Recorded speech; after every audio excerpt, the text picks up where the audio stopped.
उर्दू शायरी का जब भी जिक्र होगा जॉन एलिया का नाम सबसे ऊपर आएगा। वो शायर जो अपने अल्फाज से दिलों को छू गया और अपनी रेवेलियन से एक पूरी पीढ़ी को सोचने पर मजबूर कर गया। जॉन एलिया की जिंदगी उनकी शायरी से भी ज्यादा उलझी हुई थी।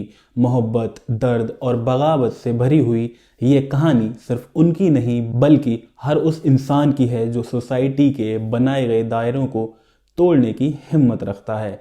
आज हम आपको सुनाते हैं जॉन एलिया की अनसुनी कहानी। मेरा नाम है मोनिस और आप देख रहे हैं दी भारत वर्टेक्स। तो चलिए वीडियो को शुरू करते हैं। अमरोहा की गलियों से शायरी की दुनिया तक कैसा रहा जॉन एलिया साहब का सफर। जॉन एलिया का जन्म 14 दिसंबर 1931 को उत्तर प्रदेश के एक छोटे से शहर अमरोहा में हुआ। उनका असली नाम सैयद हुसैन सिब्ते असगर नकवी था। जॉन एलिया के घर का माहौल पढ़ाई लिखाई और इल्म अदब से भरा हुआ था।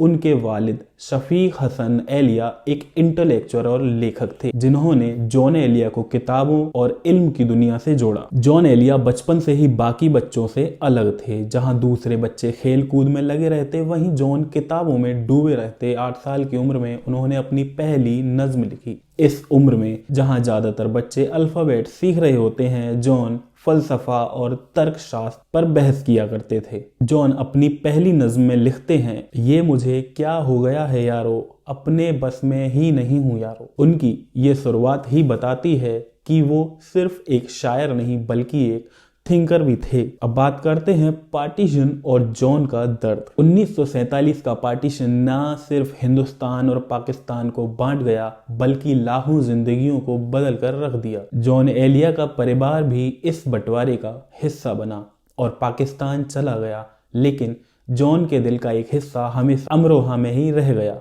उन्होंने खुद कहा था, मैं यहाँ का नहीं था, वहाँ का भी नहीं। जॉन एलिया के लिए ये सरहदें सिर्फ नक्शे पर खींची गई लकीरें नहीं थीं बल्कि एक इमोशनल ट्रॉमा थी। वो बंटवारे के दर्द को अपनी शायरी में यूं बयां करते हैं, गम नहीं इसका कि अहले दहर ने मुझको दुनिया से अलहदा कर दिया। जॉन एलिया के अंदर का आर्टिस्ट इस ट्रॉमा से और गहराइयों में चला गया। उन्होंने अपने दर्द को अल्फाज में ढालना शुरू किया। अब बात करेंगे जब वो पाकिस्तान चले गए तो उसके बाद कराची में उनकी एक नई शुरुआत हुई। जॉन एलिया का पाकिस्तान आना उनकी जिंदगी का एक नया चैप्टर था। कराची जो उस वक्त कल्चर और लिटरेचर का हब बन रहा था, जॉन के लिए एक नया प्लेटफॉर्म लेकर आया। वो यहाँ मशहूर लिटरेसी सर्कल्स का हिस्सा बने और उर्दू शायरी में अपनी जगह बनाई। 1957 में उन्होंने अपना पहला मुशायरा और उनके बोलने का अंदाज सबको हैरान कर गया। वो न सिर्फ एक बेहतरीन शायर थे बल्कि उनकी डिलीवरी इतनी इम्पैक्टफुल थी कि लोग उन्हें सुनने के लिए दूर दूर से आते थे। उनकी ये लाइंस महफिल में गूंजती थीं, हर एक बात को चुपचाप क्यों सुना जाए, कभी तो हो हौसला करके नहीं कहा जाए। अब बात करेंगे उनकी मोहब्बत और तन्हाई की कहानी की। जॉन एलिया की जिंदगी में मोहब्बत भी थी, लेकिन ये मोहब्बत भी उनकी शायरी की तरह अधूरी रही। उनकी शादी मशहूर लेखिका जाहिदा हिना से हुई।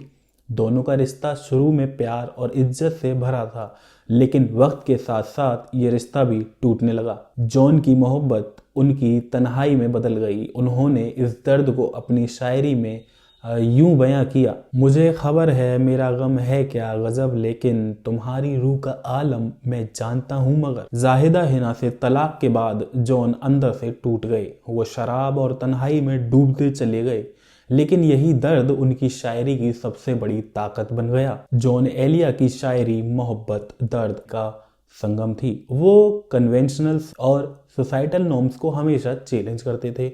उनकी शायरी में सिर्फ जज्बात ही नहीं बल्कि एक चिंगारी भी थी। वो कहते थे, जुनून की बातें करूं और फिर सुकून की बातें करूं, सवाल करता हूं मैं और फिर यकीन की बातें करूं। जॉन एलिया का अंदाज उन्हें बाकी शायरों से अलग बनाता था।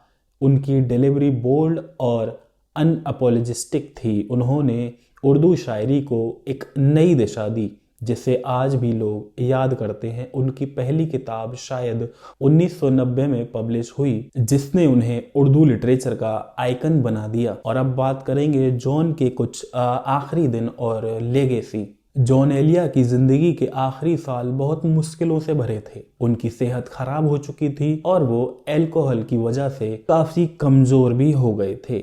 8 नवंबर 2002 को जॉन एलिया ने इस दुनिया को अलविदा कह दिया, लेकिन उनकी शायरी ने उन्हें अमर बना दिया। वो हर उस दिल में जिंदा है जिसने कभी दर्द महसूस किया है, लेकिन उनकी ये लाइनें उनकी लेगेसी को परफेक्टली डिस्क्राइब करती हैं। अब नहीं कोई बात खतरे की, अब सभी को सभी से खतरा है। जॉन एलिया ने उर्दू शायरी को न सिर्फ एक नई दिशा दी, बल्कि उसे रिवेलियन और एक्सप्रेशन का जरिया बनाया। उनकी शायरी आज भी हर उस इंसान को इंस्पायर करती है जो सिस्टम से अलग सोचने की हिम्मत रखता है। जॉन एलिया एक ऐसा नाम जो कभी नहीं भुलाया जाएगा। उनकी शायरी सिर्फ अल्फाज नहीं बल्कि उनके दिल का आईना थी। क्या आप भी जॉन एलिया के दीवाने हैं? कमेंट्स में बताइए कि ऐसी आपको कौन सी उनकी शायरी लगती है जिसने आपके दिल को सबसे ज़्यादा छुआ। अगर हमारी कहानी आपको पसंद आई हो तो लाइक करें, इस वीडियो को शेयर करें।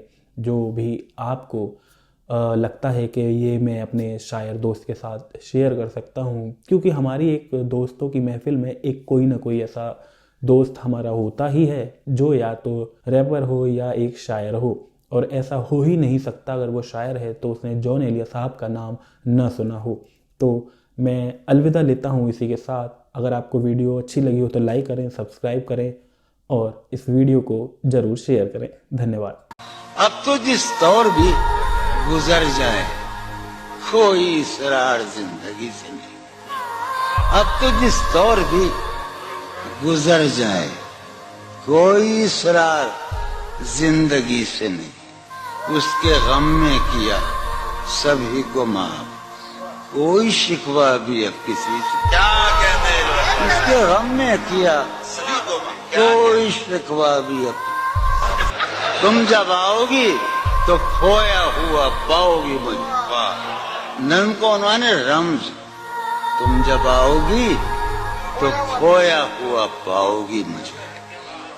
मेरी तन्हाई में ख्वाबों के सिवा मेरे कमरे को सजाने की तमन्ना है तुम्हें।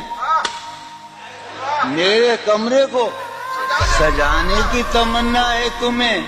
मेरे कमरे में किताबों के सिवा कुछ नहीं।